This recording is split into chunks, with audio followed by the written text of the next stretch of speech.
దగ్గర ఒక 100 రూపాయలు ఉన్నాయండి. 100 రూపాయల్లో 10 రూపాయలు పోయింది. మన దగ్గర ఉన్న 90 రూపాయల కోసం మనం సంతోషించిన దానికంటే ఆ పోయిన 10 రూపాయలు, ఆ 10 రూపాయలకి ఏమొస్తుందని పక్కన పెట్టండి. 10 రూపాయలకి ఏం రావచ్చు, రాకపోవచ్చు, కానీ ఆ 10 రూపాయలు మళ్ళీ మనకి దొరికితే చాలా ఆనందిస్తుంది. అలానే దేవుడు కూడా ఏంటంటే భూమి మీద ఇన్ని కోటాను జనం ఉన్నారు. భూమి మీద మన చుట్టుపక్కలే ఒక రక్షింపబడిన ఒక వ్యక్తి చుట్టూ కూడా నశించిపోతున్న వ్యక్తులు ఎంతమందో ఉన్నారు. సో వారిని చూసి దేవుడు ఆనందపడతాడు, సరే బాధపడతాడండి. ఒక వ్యక్తిని రక్షించుకున్నాడు దేవుడు, ఆ రక్షించిన వ్యక్తి ద్వారా మిగతా వారిని రక్షించడానికి దేవుడు ఆశపడుతున్నాడు.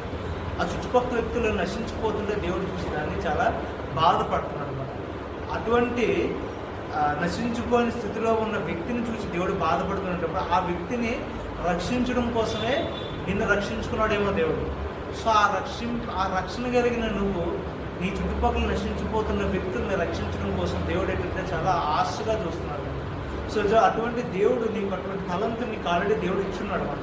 సో ఏంటంటే నశించిపోతున్న చుట్టుపక్కల వ్యక్తులు ఎవరైతే ఉన్నారో వారి దగ్గరికి వెళ్ళి వారు నశించిపోతున్న స్థితిని వారికి ఒకసారి తెలియజేసి, సో దేవుడు ఇంకొక చోట ఎక్కడ ఎలా చెప్పుకున్నాడంటే మత్తయి సువార్తలోనే ఒక వ్యక్తి నశించిపోతుంటే ఒంటరిగా ఉన్నప్పుడు వాడి దగ్గరికి వెళ్ళి గద్దించుము, వాడి దగ్గరికి వెళ్ళి ఒక్కడే ఉన్నప్పుడు, నలుగురు ఉన్నప్పుడు వినకపోవచ్చేమో, ఒక్కడు ఉన్నప్పుడు వారి దగ్గరికి వెళ్ళి గద్దించమన్నాడు దేవుడు, చెప్పమన్నాడు.